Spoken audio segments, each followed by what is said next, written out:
The phone rang at 12:37 a.m., jolting me from sleep. My mother's panicked voice cut through the darkness like a blade. "Alan, why is the power off? The electric company says my account is overdue by 3 months." I sat up in my downtown apartment, looking out at the city lights she couldn't see anymore. My response came calm and measured.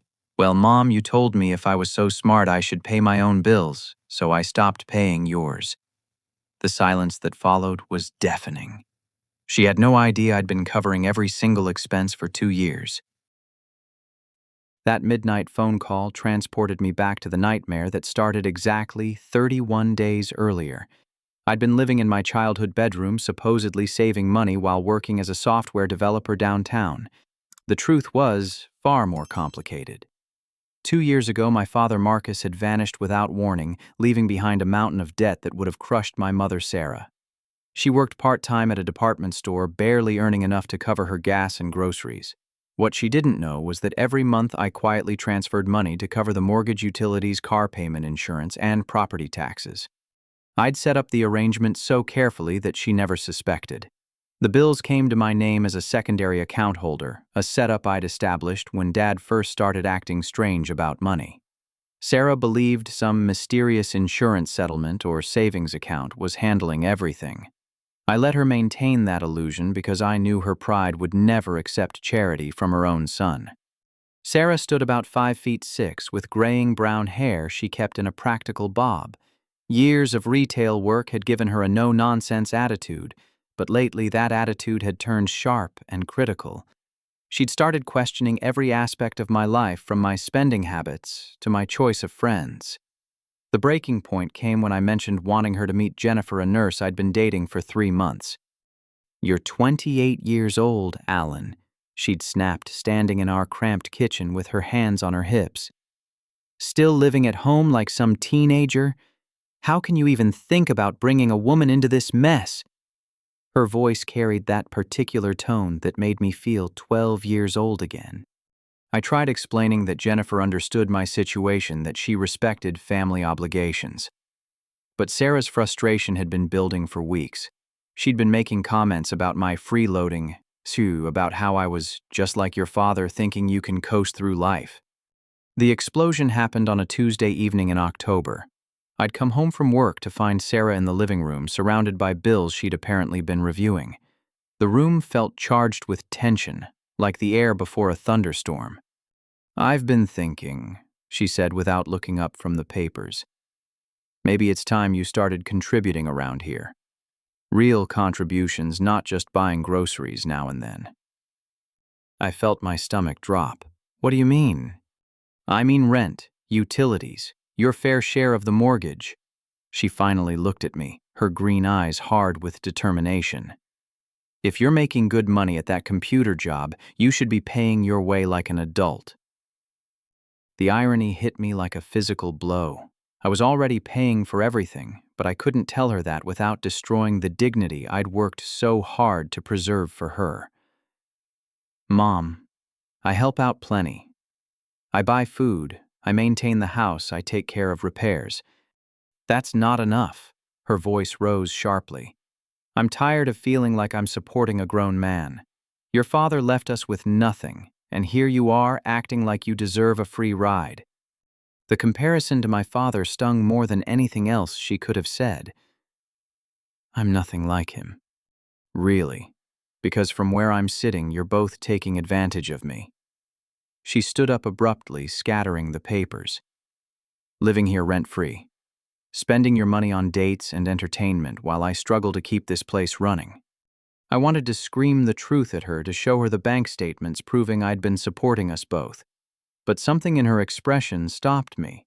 She looked at me with such disappointment, such certainty that I was a burden, that any explanation would sound like an excuse. "If you're so smart with money," she continued, her voice dripping with sarcasm, "then prove it. Pay your own bills for once in your life." "Fine," I said quietly. "Maybe I should." "Maybe you should what?" "Maybe I should move out." She laughed, but it wasn't a happy sound. "With what money?" Oh wait, let me guess you've been secretly saving thousands while letting me struggle with every expense around here. The accuracy of her sarcastic guess made my chest tighten. You really want me gone? I want you to grow up, she was shouting now. I want you to stop acting like the world owes you something. If you're so smart, then pay your own bills, get out of my house, and see how easy life really is. I stared at her for a long moment, memorizing her face twisted with anger and frustration. Then I walked upstairs and started packing. Every item I folded into my suitcase felt like another nail in the coffin of our relationship. She didn't come upstairs to apologize or take back her words. I could hear her downstairs aggressively cleaning the kitchen with sharp, angry movements. By 11 p.m., I'd loaded everything important into my car. Sarah stood in the doorway, arms crossed, watching me carry the last box. Neither of us spoke. I'd found a short-term rental online and would move in immediately. As I backed out of the driveway, she was still standing there, but she'd turned away. That night, sitting in my empty temporary apartment, I pulled out my phone and systematically canceled every automatic payment I'd set up for her bills. Mortgage, car payment, electric gas, water, internet cable, car insurance, homeowners, insurance property, taxes, even her cell phone plan, every single expense I'd been covering without her knowledge. The twist that she'd never see coming was simple. She thought she'd been managing fine on her own all this time. Tomorrow she'd start learning exactly what I'd been protecting her from. The bills I'd been paying totaled $2,800 every month. Her part-time salary was barely $900. She was about to discover the mathematics of the situation. She demanded I leave. The first week after moving out felt like emerging from an underwater cave into sunlight. My new apartment was a one-bedroom unit in a converted warehouse downtown with exposed brick walls and large windows overlooking the city. For the first time in 2 years, every dollar in my bank account was actually mine to spend. Jennifer helped me shop for furniture that weekend. Walking through the store, picking out a couch because I liked the color rather than because it was on clearance felt revolutionary. "You seem different," she observed as we loaded a coffee table into my car. "Lighter somehow." "I feel like I can breathe again," I admitted. Jennifer was 26, with shoulder-length blonde hair and the kind of calm competence that came from working emergency room shifts. She understood pressure and family obligations, but she also understood boundaries in ways I was just learning. My work performance improved dramatically. Without the constant stress of managing my mother's hidden financial crisis, I could focus on the software development projects that actually interested me. My supervisor, Rachel, noticed the change immediately. "Whatever's different in your life, keep it up," she said during my monthly review. "Your code quality has been exceptional lately." 3 weeks after moving out, I received a promotion and a 15% salary increase. The timing felt like the universe validating my decision. That evening, Jennifer and I celebrated at a restaurant I'd only dreamed of affording before. "To freedom," she said, raising her wine glass. Meanwhile, Sarah's world was beginning to unravel in ways she couldn't understand. The first sign came when her internet service stopped working. She called the cable company confused when they mentioned overdue payments. "There must be some mistake," she told the customer service representative. "These bills are always handled automatically." But there was no automatic system anymore. The bills were arriving in her mailbox addressed to her name, with past due notices getting more urgent each week. When her cable television service ended a few days later, she assumed it was a temporary technical issue. She called her sister Linda to complain about the unreliable service providers in town. The car insurance lapse came next, discovered in the worst possible way. Sarah got pulled over for a broken taillight on her way home from work. The police officer ran her information and discovered her insurance had been canceled for non-payment. The ticket wasn't just for the taillight anymore. Driving without insurance carried a $500 fine plus mandatory court appearance. She called me that afternoon, her voice tight with stress. "Alan, the strangest thing happened. My car insurance apparently lapsed, but I never got any notices. I gripped my phone tighter, fighting the urge to fix everything immediately. That's weird, Mom. Did you call the insurance company? They said the account was 3 months behind on payments, but that's impossible.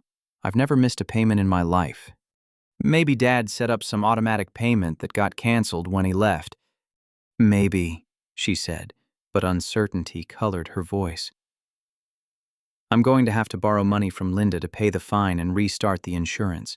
I just don't understand how this happened. That weekend, my coworker Derek mentioned seeing my mother at a payday loan store on 5th Street. She looked pretty stressed, he said casually over coffee. Everything okay at home? The image of Sarah standing in one of those predatory lending places with their neon signs promising instant cash at 400% interest rates made my stomach clench. But I remembered her words, "Pay your own bills." She'd made her choice. Now she was living with the consequences.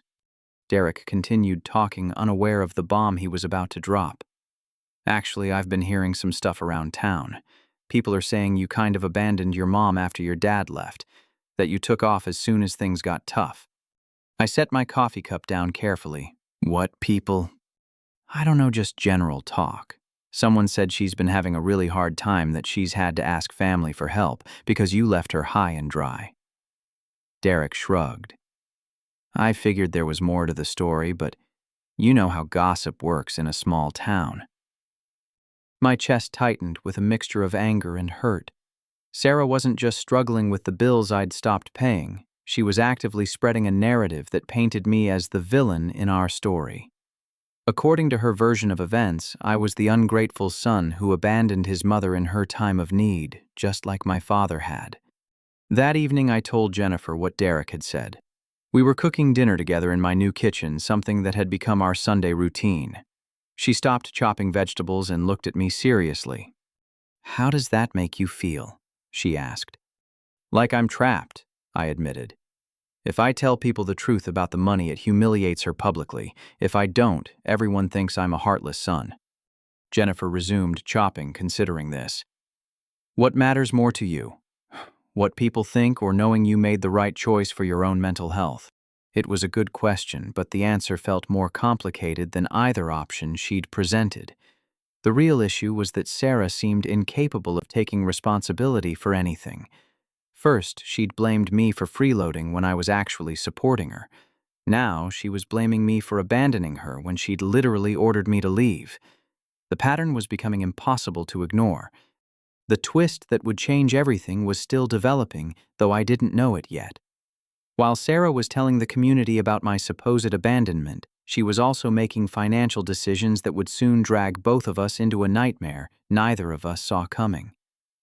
The payday loans Derek had seen her taking out were just the beginning of a deeper problem that would eventually threaten to destroy not just her future, but mine as well. The social consequences of Sarah's narrative hit me like a slow-moving avalanche. First, it was subtle changes. The barista at my usual coffee shop seemed cooler, less friendly. Then Mrs. Henderson, who'd known me since childhood, crossed the street rather than make eye contact when I passed her walking her dog. The small-town gossip network had efficiently distributed Sarah's version of events. The confrontation I'd been dreading happened on a Thursday afternoon. I'd stopped at Riverside Cafe for lunch when my high school friend Tom approached my table. His face was set in disapproving lines as he slid into the opposite chair without invitation. "So, Alan," he began, his voice carrying the weight of accusation. "Want to explain why your mother's been asking everyone in town for help while you're living it up in some fancy downtown apartment?" I set down my sandwich, appetite vanishing. "It's complicated, Tom." "Ah, complicated." His voice rose enough that other diners started looking our way. "Your mom raised you by herself after your dad split. She sacrificed everything for you, and the minute you got a decent job, you bailed on her. That's not complicated. That's despicable." The injustice of his words burned in my chest. "You don't know the whole story." "Then tell me," he challenged. Tell me how leaving your mother to struggle while you play house with your girlfriend is justified. I couldn't. Not without destroying Sarah's remaining dignity by revealing her complete financial dependence on me. Tom took my silence as admission of guilt and left the cafe shaking his head in disgust. The entire interaction had been loud enough for half the restaurant to hear. Jennifer faced her own uncomfortable moments at the hospital. Her colleague Maria cornered her in the break room with pointed questions about my character. "Are you sure you know who you're dating?" Maria asked. "Because what I'm hearing around town doesn't sound like someone you'd want to build a future with." The pressure was becoming unbearable, but it was nothing compared to what Sarah was experiencing behind the scenes. Linda, her sister, had started asking increasingly uncomfortable questions about the family's financial situation. "Sarah, I've lent you over $2,000 in the past month," Linda said during one of their phone conversations. "I need to understand what's really going on.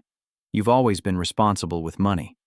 Sarah's responses were becoming more elaborate and desperate. She claimed the house had needed major repairs, that medical bills from an old injury had suddenly come due, that the insurance settlement from Marcus's departure was tied up in legal complications. Each lie required additional lies to support it. What she didn't tell Linda was that she'd taken out 5 different payday loans from 5 different locations across 3 neighboring towns.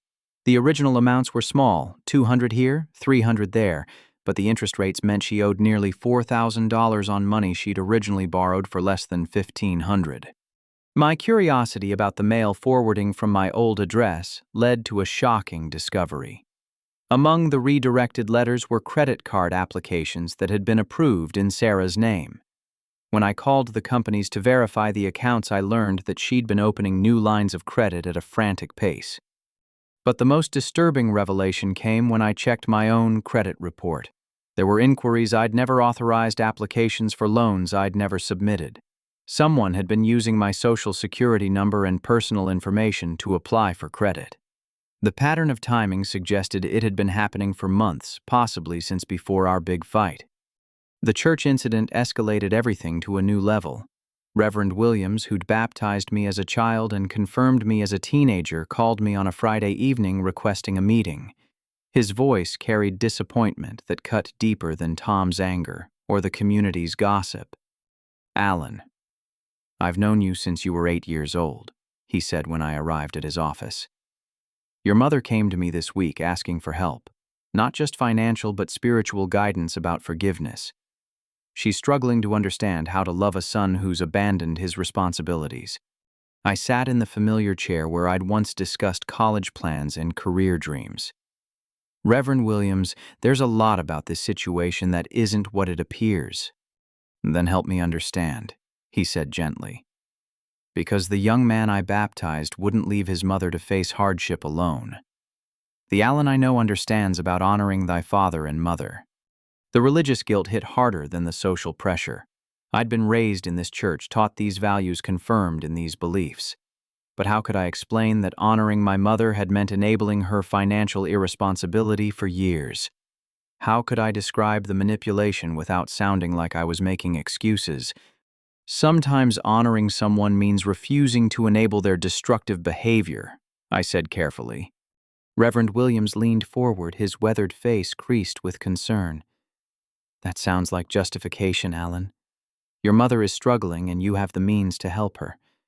Where's the love in turning your back when she needs you most?" I left that meeting feeling like I'd disappointed everyone who'd ever believed in me. But that night, while reviewing my forwarded mail more carefully, I made a discovery that changed my understanding of everything. Hidden among the credit card offers and utility bills was a letter from a law firm I'd never heard of. The letter was addressed to Sarah, but had been accidentally included with my mail forwarding. It referenced a consultation about financial recovery options following adult child abandonment and mentioned reviewing verbal contracts and family support obligations. The twist that shattered my remaining illusions came when I researched the law firm online. Their specialty was family financial disputes, particularly cases involving adult children's obligations to support parents. The reviews mentioned their aggressive tactics in pursuing claims against family members who tried to establish financial boundaries. Sarah wasn't just struggling with the bills I'd stopped paying. She wasn't just telling the community her version of events to gain sympathy. She was building a legal case against me, planning to force me through the courts to resume financial support. Everything the community, pressure, the church intervention, even the timing of her various financial emergencies was part of a calculated campaign to trap me back into the role of her financial provider. The most chilling part was realizing how methodically she'd been planning this while simultaneously destroying her own financial standing through payday loans and credit card debt. She was gambling that the legal and social pressure would force me back home before her house of cards collapsed completely. But she'd made one critical mistake. She had no idea that I was beginning to uncover the full extent of her financial manipulation. The loans she'd taken out using my information were about to become a much bigger problem than unpaid utility bills. The court summons arrived on a Wednesday morning delivered by a process server who found me at my apartment building. My name was listed as a co-signor on a $12,000 personal loan from First National Credit Union 3 months past due. According to the paperwork, I was legally responsible for the full amount plus penalties and legal fees. I'd never seen this loan application in my life. Patricia Rodriguez's law office occupied the 3rd floor of a downtown building that smelled like coffee and old books. She was a sharp-featured woman in her 40s with silver-streaked hair and the kind of direct gaze that suggested she'd seen every possible variation of family financial drama. "This is identity theft," she said after reviewing the documents I'd brought.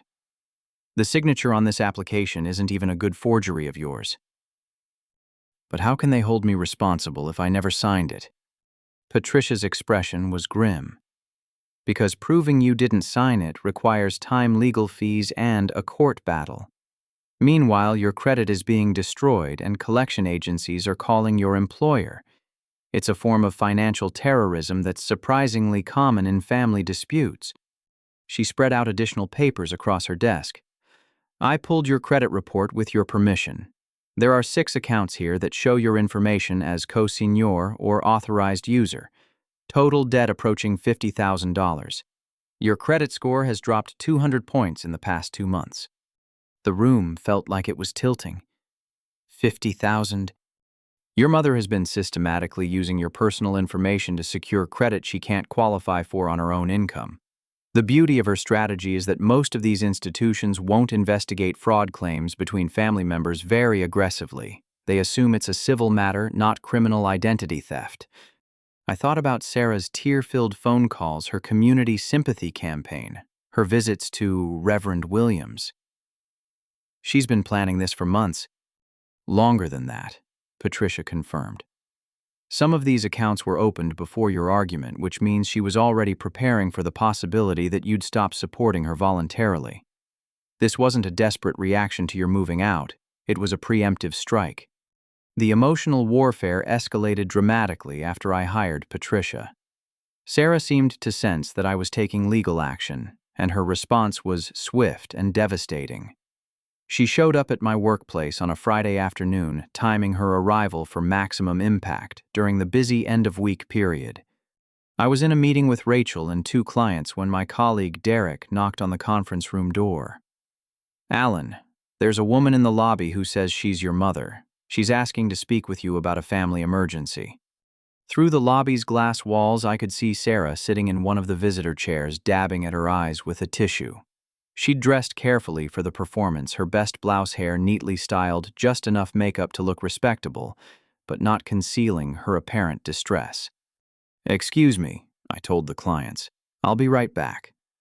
But Sarah stood up as soon as she saw me approaching, her voice carrying clearly across the lobby. "Alan, please. I just need 5 minutes. I'm losing the house. I don't know what else to do." Every employee in the vicinity could hear her. The security guard looked uncomfortable. The receptionist was pretending not to listen, while obviously hanging on every word. "Mom, this isn't the place for this conversation." "When is the place?" she demanded, her voice breaking with practiced emotion. "You won't return my calls. You've blocked me on social media. I raised you by myself, and now I'm going to be homeless because my own son won't help me." Rachel appeared at my elbow, her face professionally neutral, but her eyes concerned. "Is everything all right?" Sarah turned to her with desperate gratitude. "Are you Alan's supervisor, ma'am?" "I'm his mother. I hate to involve his workplace, but I'm desperate. Since his father left, Alan's been my only support, and now he's cut me off completely. I'm about to lose my home." The manipulation was masterful. She'd positioned herself as the abandoned victim while making me look like a heartless son in front of my boss and colleagues. Any explanation I gave would sound like excuses. "We can discuss this at home," I said firmly. "What home?" Sarah shot back. "You moved out. You left me with bills I can't pay and responsibilities I can't handle alone." Rachel's expression was becoming increasingly concerned. I could see her mental calculations if I was the kind of person who would abandon my mother in financial distress. What did that say about my character as an employee? I managed to extract Sarah from the building, but the damage was done. Word of the scene spread through the office within hours. My professional reputation, built carefully over 3 years, was suddenly questionable. The harassment extended to Jennifer as well. Sarah began calling the hospital's main number, claiming to be having chest pains, and asking for Jennifer specifically. When Jennifer would get pulled from her rounds to take the calls, Sarah would launch into emotional pleas about family obligations and Christian duty. "She called 6 times during my shift yesterday," Jennifer told me exhaustedly. "I had to explain to my supervisor why I was receiving personal calls during patient care hours. It's affecting my job performance." The breaking point came at my grandmother Helen's 80th birthday party. The extended family had gathered at Linda's house for the celebration, and I'd debated whether to attend. Jennifer convinced me that avoiding family events would only support Sarah's narrative about my abandonment. Grandmother Helen was a tiny woman with fierce blue eyes and zero tolerance for family drama. She'd raised 5 children during the Depression and had opinions about modern problems that she wasn't shy about sharing. When she cornered me in Linda's kitchen, I knew the conversation wouldn't be gentle. "Alan Michael Thompson," she said, using my full name the way she had when I was caught stealing cookies as a child. "I've been hearing disturbing things about how you've been treating your mother." "Grandma, it's complicated." Complicated. Her voice carried the same disapproving tone I remembered from childhood. "I've been secretly lending your mother money for 3 months now." 3 months. Do you have any idea what it does to a woman my age to watch her granddaughter-in-law struggle while her own grandson lives in luxury? The word secretly hit me like a physical blow. "What do you mean, secretly?" "She asked me not to tell anyone, said she was embarrassed about needing help, but I've given her nearly $4,000 from my retirement savings." Grandmother Helen's voice was rising. "Money I was saving for medical emergencies. Money I can't afford to lose." I felt sick. Sarah had been systematically bleeding every family member who cared about her. "Grandma, who else has she borrowed money from?" "Your Uncle Robert, your cousin Michelle, even your Aunt Dorothy on your grandfather's side.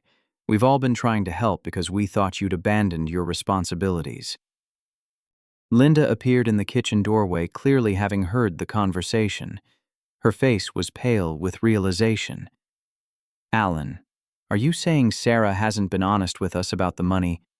Before I could answer, Jennifer stepped into the kitchen. Her face was tight with stress. "I'm sorry to interrupt, but I need to tell you something. Sarah just called me again at work today, but this time she threatened to file a complaint with the nursing board about my unprofessional conduct. She's claiming I'm influencing you to abandon your family." The room fell silent. Grandmother Helen looked between Jennifer and me, her sharp mind clearly reassessing everything she'd been told. Linda sat down heavily at the kitchen table. "Alan," Grandmother Helen said slowly, "I think you need to tell us exactly what's been happening." But before I could respond, the most devastating revelation yet emerged from Patricia's investigation. She called me that evening with news that changed everything. "I've been reviewing the loan documents more carefully," she said without preamble. "Your mother has been recording your phone conversations. The applications include references to verbal agreements with supporting audio evidence." "What does that mean?" "It means she's been building a legal case for months. Every time you said, "I love you," or "I want to take care of you," or "Don't worry about money," she was recording it. She's going to argue in court that you made verbal promises to support her financially indefinitely. The manipulation was even more calculated than I'd imagined. Sarah hadn't just been using my credit, she'd been weaponizing our most intimate family conversations. Every expression of love and care had been recorded and would be twisted to support her legal claims against me. "How strong is her case?" I asked. Patricia's pause was answer enough. In family court, emotional manipulation often works. If she presents herself as a struggling single mother abandoned by an ungrateful son, and she has recordings of you expressing love and concern, a sympathetic judge might rule in her favor. The trap Sarah had been building was more sophisticated than I'd understood. She'd systematically destroyed my credit, manipulated my family relationships, damaged my professional reputation, threatened my girlfriend's career, and gathered evidence to legally force me back into financial servitude. Every move had been calculated to leave me with no choice but to submit to her control. But she'd made one critical error. In her determination to gather evidence against me, she'd created a trail of her own illegal activities that Patricia was beginning to uncover. The recordings themselves might be admissible in court, but the financial fraud they were meant to support was a federal crime. The battle was about to shift in ways Sarah couldn't possibly anticipate. Sarah's lawsuit landed on my doorstep like a bomb on a Tuesday morning. The legal papers outlined her claims with devastating precision. I'd entered into a verbal contract to provide financial support, I'd abandoned my elderly mother in violation of filial responsibility laws, and I'd caused emotional distress through willful neglect of family obligations. The local newspaper picked up the story that same week. The headline read, "Local Man Sued by Mother for Financial Abandonment." The article painted Sarah as a sympathetic victim, a hard-working single mother, betrayed by an ungrateful son who'd prospered while she struggled. My name was mentioned prominently, along with details about my downtown apartment and recent promotion. The court of public opinion was swift and merciless. Complete strangers approached me at grocery stores to express their disapproval. Someone left angry notes on my car windshield. The barista at my coffee shop refused to take my order, suggesting I use the money to help my mother instead. But Patricia's investigation was uncovering a completely different story. We met in her office on a Thursday evening, and she'd arranged the evidence across her conference table like pieces of a complex puzzle. "I've been digging into your mother's financial history." She began pointing to bank statements and credit reports spread across the surface. "This pattern of manipulation goes back much further than we initially thought." She showed me records dating back 5 years. "Your father, Marcus, didn't abandon your family because he was irresponsible. He left because your mother had been systematically draining his business accounts to fund a lifestyle they couldn't afford." The documents were damning. Sarah had used Marcus's business credit to purchase luxury items, take expensive vacations, and cover personal debts she'd hidden from him. When he discovered the theft, she'd convinced him that admitting the truth would destroy their family's reputation in the community. "He filed for divorce, but never pressed criminal charges," Patricia explained. "According to the court records, he was supposed to pay alimony, but your mother waived that requirement in exchange for him keeping quiet about the financial theft." The picture was becoming clearer and more disturbing. Sarah had driven away. My father then positioned herself as the victim of his abandonment. She'd been planning to do the same thing to me. "There's more," Patricia continued. "I found evidence that she's done this before with your older brother Daniel." I looked up sharply. "Daniel moved to California 8 years ago for work." "Daniel moved to California to escape," Patricia corrected. "I tracked him down and spoke with him yesterday. Your mother had been using his credit for years without his knowledge. When he confronted her, she threatened to claim he'd abandoned his family responsibilities. He left the state to get away from her manipulation." The revelation hit me like physical pain. My brother, whom I'd barely spoken to in years, had fled from the same trap that was now closing around me. Our family's narrative of him being ambitious and distant was just another of Sarah's carefully constructed lies. Patricia's investigation had also uncovered the extent of Sarah's recent activities. She's been having an affair with Robert Martinez, a lawyer who specializes in family financial disputes. He's been coaching her legal strategy in exchange for personal favors. The thought made my stomach turn. How does that help us? It destroys her credibility. Martinez has been providing her with insider information about how to maximize her claims against you. When this becomes public, it'll show that her entire case is a calculated attack rather than a desperate mother's last resort. But Sarah wasn't finished escalating. As if sensing that her legal strategy was being challenged, she launched an even more aggressive campaign. She filed complaints with my company's human resources department, claiming I was emotionally unstable and potentially dangerous. She contacted Jennifer's nursing supervisor, suggesting that Jennifer was an unfit healthcare provider who enabled family abandonment. The anonymous complaints kept coming. My landlord received calls about loud parties and destructive behavior that never happened. My car insurance company was contacted with claims about reckless driving incidents that were entirely fictional. Every aspect of my life was under systematic attack. The community pressure intensified as well.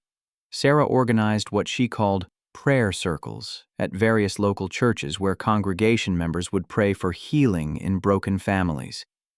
She attended every public event she could, positioning herself visibly as the suffering mother, accepting condolences and support from people who believed her story. The turning point came when my father Marcus reached out through Facebook after seeing the newspaper article. His message was brief but shocking. "Alan, I need to talk to you about your mother. She's done this before. Call me." We spoke for 2 hours that evening. Marcus's voice carried years of pain and regret as he explained the truth about their marriage and his departure. "I left because I couldn't figure out how to stop her without destroying you kids," he said. "She was stealing from my business, but she convinced me that exposing her would traumatize you and Daniel. I thought leaving quietly was the lesser evil." "Why didn't you fight for custody?" "She had recordings of me saying I'd take care of her forever, just like she probably has with you. She threatened to use them to prove I was abandoning my family if I tried to get custody. I felt trapped and ashamed about the financial mess she'd created." Marcus offered to testify about Sarah's pattern of financial manipulation, but there was something else in his voice, a warning. "Alan, she's not going to stop. This isn't about money. It's about control. She'll destroy everything good in your life before she'll let you escape her influence." The accuracy of his prediction became clear the next day when Jennifer called me at work, her voice shaking with anger and fear. "Alan, I need to tell you something. Sarah showed up at my apartment last night." "What?" "She was waiting in the parking lot when I got home from my shift. She wanted to talk about our relationship, about how I was destroying her family." Jennifer's voice was steady, but I could hear the underlying stress. "She told me that if I really loved you, I'd convince you to do the right thing and support her." "What did you tell her?" "I told her to stay away from my home and my workplace, that this was between you and her. But Alan, she knows things about me that she shouldn't know. She mentioned my student loan balance, my work schedule, even details about my apartment lease. She's been investigating me." The stalking behavior represented a dangerous escalation. Sarah was no longer just manipulating financial and legal systems. She was threatening the safety and privacy of everyone in my life. But her obsessive investigation of Jennifer would ultimately provide us with the evidence we needed to expose the full extent of her manipulation. Patricia's final discovery came from an unexpected source. "I've been wondering how your mother was funding her lifestyle while claiming poverty," she said during our next meeting. "The answer is welfare fraud." She showed me documents from the State Disability Office. "Your mother has been receiving disability payments for a claimed back injury that prevents her from working full-time, but I have surveillance photos of her loading heavy boxes at the store where she works under the table for cash." The implications were staggering. She's been committing federal fraud while suing me for financial abandonment. For 3 years, collecting over $2,000 per month in fraudulent disability payments while working for unreported cash income. This is a felony that carries serious prison time. The trap Sarah had spent months building was about to collapse in ways she couldn't possibly anticipate. Her obsessive documentation of our family's finances to support her lawsuit against me had inadvertently created evidence of multiple federal crimes. The recordings she'd made to prove my obligations would instead demonstrate her systematic fraud and manipulation. But the most devastating revelation was still coming. Patricia's investigation into Sarah's recent financial activities had uncovered something that would change the entire dynamic of our legal battle and finally give me the leverage I needed to protect myself and everyone she was threatening. The courtroom felt smaller than I'd expected, with fluorescent lighting that made everyone look pale and tired. Sarah sat at the plaintiff's table with her new attorney, a young public defender named Stephen Walsh, who'd taken her case after Robert Martinez was forced to recuse himself when their affair became public knowledge. Patricia had spent the week before trial methodically destroying Sarah's credibility through evidence that painted a picture of systematic fraud and manipulation. The welfare fraud documentation alone was enough to shift the entire dynamic of the case, but she'd saved the most damaging revelations for the cross-examination. Walsh opened by presenting Sarah as a struggling single mother abandoned by both her husband and son. He played selected portions of the recordings she'd made carefully edited to remove context and emphasize my expressions of love and commitment to taking care of her. Ladies and gentlemen of the jury, Walsh said during his opening statement, "This is a simple case about family obligations and broken promises. Mr. Thompson made clear commitments to support his mother, then abandoned those commitments when it became inconvenient. But when Patricia stood for her opening statement, the temperature in the room seemed to drop. This case is indeed about broken promises," she began, "but not the ones you've heard about. This case is about a systematic campaign of financial fraud, identity theft, and emotional manipulation spanning nearly a decade." Sarah's cross-examination lasted 3 hours and was devastating to watch. Patricia methodically walked through bank records, showing the theft from Marcus's business accounts, the fraudulent disability claims, the payday loans taken out using my personal information, and the welfare fraud that had been funding Sarah's actual lifestyle. "Mrs. Thompson, you testified that you're unable to work full-time due to a back injury, correct?" "Yes, that's right." "And you're receiving disability payments based on that claimed injury?" "DUD. Yes." Patricia approached the witness stand with a folder of photographs. "Can you explain these surveillance photos showing you loading 50-pound boxes of merchandise at Peterson's department store, where you've been working 25 hours per week for cash under the table?" Sarah's face went white. Those photos are misleading." "Misleading how this photo shows you lifting a box marked 48 pounds with no apparent difficulty. This one shows you standing on a ladder to arrange inventory. Were you having a miraculous recovery that day?" The jury was watching with growing interest as Sarah's claims began to unravel. Patricia continued through the evidence of identity theft, showing loan applications with forged signatures, credit inquiries I'd never authorized, and accounts opened using my personal information. "Mrs. Thompson, did you sign your son's name to this loan application?" He had given me permission to handle his financial affairs." "When did he give you this permission?" "It was understood between us." Patricia pulled out a copy of the loan application. "This application is dated 3 months before your argument with Alan, the argument that allegedly resulted in his abandonment of his financial obligations. If he had already abandoned you, why were you still using his credit?" The question hung in the air like smoke. Sarah's attorney objected, but the damage was done. The timeline proved that her financial manipulation had begun long before our fight, which meant her entire narrative about being abandoned was fabricated. Marcus testified via video conference from his new home in Arizona. His voice was steady but emotional as he described the financial theft that had destroyed their marriage. Sarah had convinced me that exposing her behavior would traumatize the children. I thought leaving quietly was the better choice, but I realize now that I just enabled her to target Alan next. When asked about the recordings Sarah had made, Marcus nodded grimly. She recorded our conversations, too. Every expression of love was later used as evidence that I'd promised to tolerate her financial abuse forever. The extended family testimony was particularly damaging. Grandmother Helen Linda, Uncle Robert, and Cousin Michelle all took the stand to describe how Sarah had systematically borrowed money from them while claiming I'd abandoned my family. The total amount approached $15,000. She told me Alan had cut her off completely. Grandmother Helen testified, her voice shaking with anger. She said she was too proud to ask for help, but desperately needed money for basic expenses. I gave her $4,000 from my retirement savings. Linda's testimony revealed the full extent of Sarah's deception. She told me Alan was living in luxury while she struggled to pay utilities. She showed me shut-off notices and past-due bills. I had no idea that Alan had been paying those bills for years, and only stopped when she ordered him to leave. But the most devastating moment came when Patricia presented evidence of the welfare fraud. The state investigator who'd been building the case testified about Sarah's fraudulent disability claims and unreported income. Mrs. Thompson has been receiving disability payments for 36 months while working nearly full-time for unreported cash wages, the investigator testified.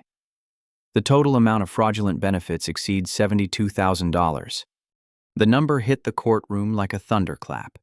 Sarah had been claiming poverty while committing federal fraud worth more than the annual salary of most of the jury members. Jennifer's testimony provided the final piece of the puzzle. She described Sarah's stalking behavior, the threatening phone calls at work, and the disturbing level of personal information Sarah had gathered about her. She knew details about my apartment lease that aren't public information, Jennifer testified. She knew my work schedule, my student loan balance, even the names of my coworkers. It felt like being stalked. When the prosecution rested, Sarah's attorney asked for a recess to consult with his client. When court resumed, Walsh made a motion that surprised everyone. Your Honor, my client would like to change her plea and accept responsibility for the financial irregularities that have come to light during this trial. The judge looked skeptical. Mr. Walsh, this is a civil case about family financial obligations. The criminal charges your client is facing will be handled in federal court. But Sarah herself asked to address the court. Standing at the defendant's table, she looked smaller and older than I'd ever seen her.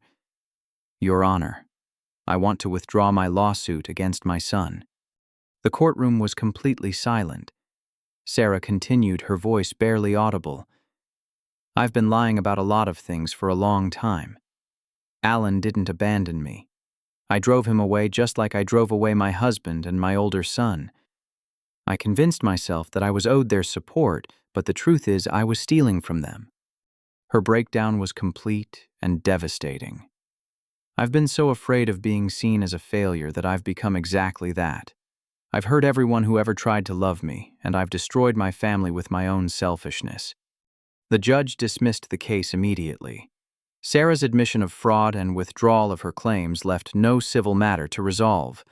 But as we left the courthouse, I knew the criminal proceedings were just beginning. The federal prosecutor approached us on the courthouse steps. Mr. Thompson, we'll need your continued cooperation for the criminal case against your mother. The welfare fraud alone carries a potential sentence of 5 to 10 years. I looked back at Sarah, who was walking slowly toward Linda's car with her head down. The woman who'd spent months systematically destroying my life and relationships now faced the possibility of federal prison for her crimes. For the first time in months, I had to decide what justice meant to me. I had the power to ensure Sarah faced the full consequences of her actions, or to show mercy to someone who'd finally admitted the truth about her behavior. The choice I made would determine not just Sarah's future, but the kind of man I wanted to be going forward. The federal courthouse was a different world from the local civil court where Sarah's lawsuit had crumbled. Here, the stakes were criminal prosecution for welfare fraud, identity theft, and financial crimes that could send my mother to prison for up to 15 years. As the victim of her identity theft, I held significant influence over the prosecution's approach. Patricia and I met with federal prosecutor Amanda Chen 3 days after the civil trial ended. Chen was thorough and professional, laying out the government's case with clinical precision. Mr. Thompson, your mother's fraud is extensive and well documented. She explained, spreading evidence across the conference table. 72,000 in fraudulent disability payments, 12,000 in identity theft through unauthorized credit applications and potential tax evasion on unreported income. We have surveillance footage, recorded conversations, and her own admission in civil court. I studied the photos of Sarah loading boxes at Peterson's department store, clearly demonstrating her physical capabilities despite claiming disability. What are you recommending for sentencing? The federal guidelines suggest 8 to 12 years given the amount involved and the duration of the fraud. However, your testimony and victim impact statement will significantly influence the judge's final decision. The power felt overwhelming. I could ensure Sarah spent most of her remaining productive years in federal prison, or I could advocate for mercy and rehabilitation. Both choices carried moral weight I wasn't sure I was ready to bear. That evening, I called Marcus in Arizona to discuss the situation. She's finally admitted the truth, I told him. But now I have to decide whether to push for maximum punishment or show mercy. Marcus was quiet for a long moment. Alan, I've spent 8 years regretting that I didn't force her to face consequences for what she did to our family. I thought mercy was kindness, but it just enabled her to hurt you the same way. But 8 years in federal prison would destroy what's left of her life. What about what she tried to do to your life? Marcus's voice carried hard-earned wisdom.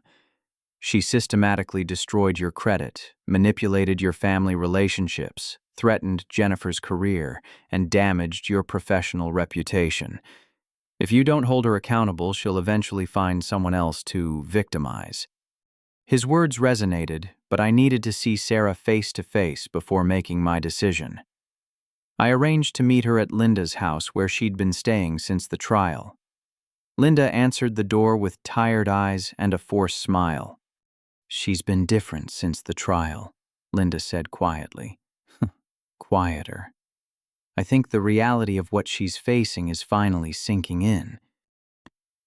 Sarah sat in Linda's living room looking smaller than I remembered. Her hair was uncombed, her clothes wrinkled, and she seemed to have aged years in the past week.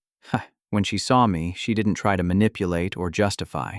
She just looked sad. Alan, she said simply, I'm sorry. I sat across from her, studying the woman who'd raised me, supported my dreams, and then systematically tried to destroy my adult life. Are you sorry you did it? Or sorry you got caught? I'm sorry I became someone capable of doing it, she replied, meeting my eyes for the first time. I've been in therapy every day since the trial. Dr. Martinez is helping me understand how I justified hurting the people I love. Different Martinez, I hope. A ghost of a smile crossed her face. Different Martinez, a female therapist who specializes in financial abuse and manipulation disorders.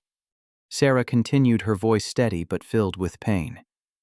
I told myself I was protecting the family that I deserved support after your father left, that you owed me for the sacrifices I made raising you. But the truth is I was terrified of being seen as a failure, so I created lies to avoid facing reality. The recording conversations, the manipulation, the fraud that was more than fear. Mom, that was calculated abuse. You're right, she admitted. I became an abuser.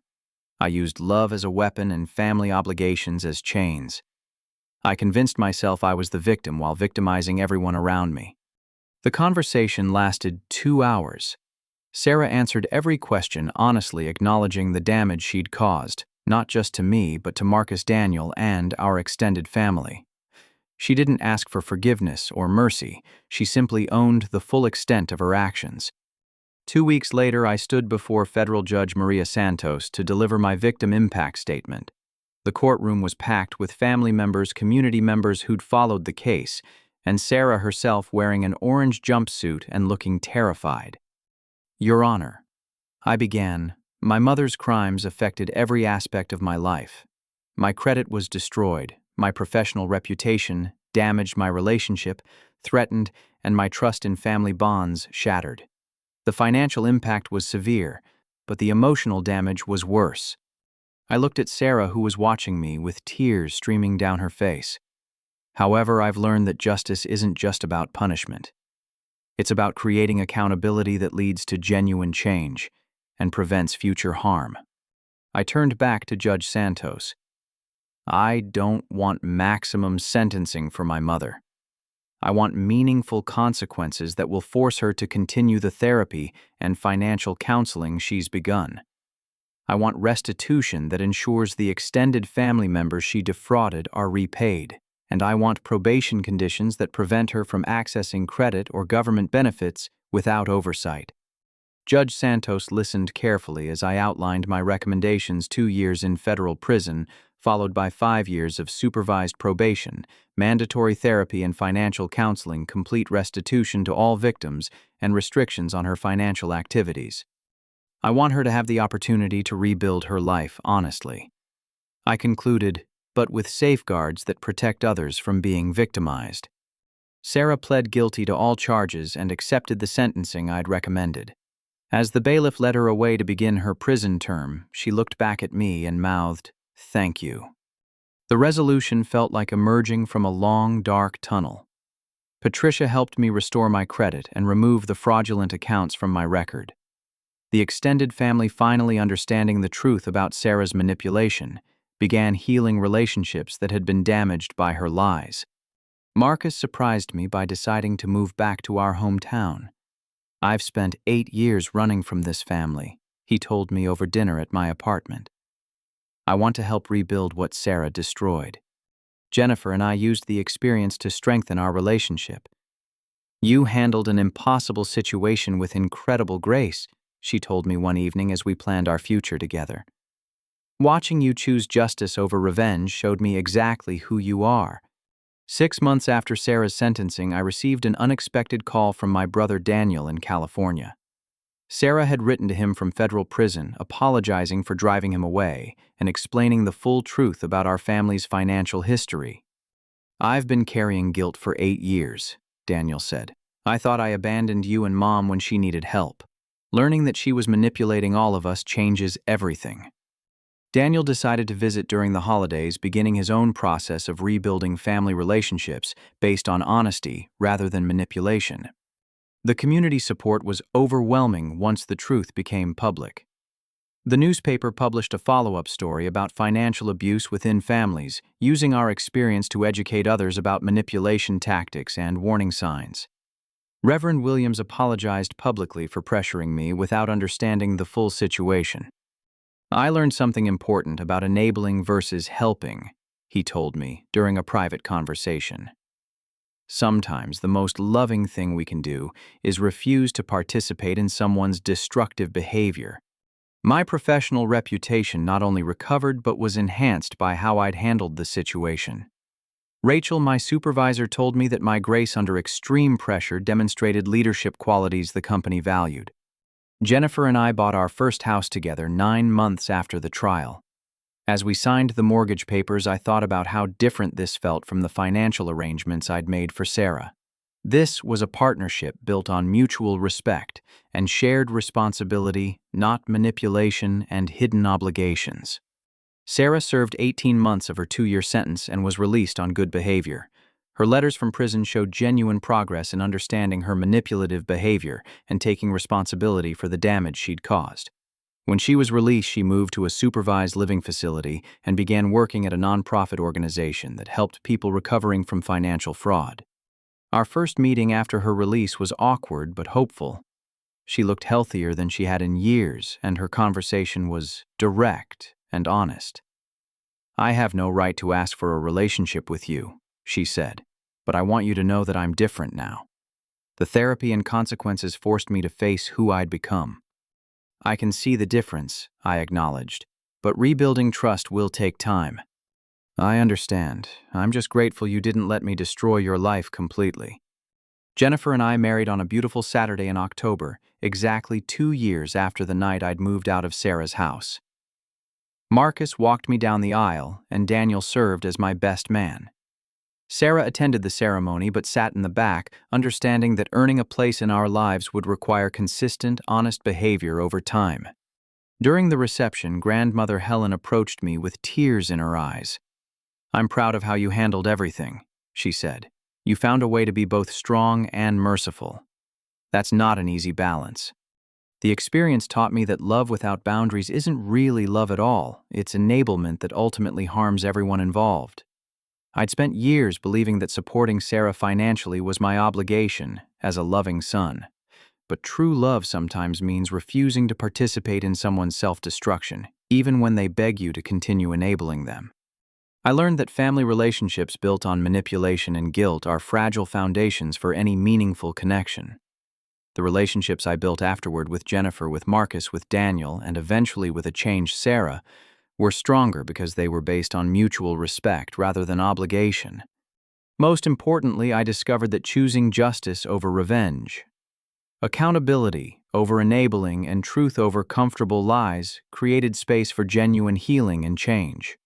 Sarah's transformation in prison wasn't guaranteed, but it became possible only when she faced real consequences for her actions.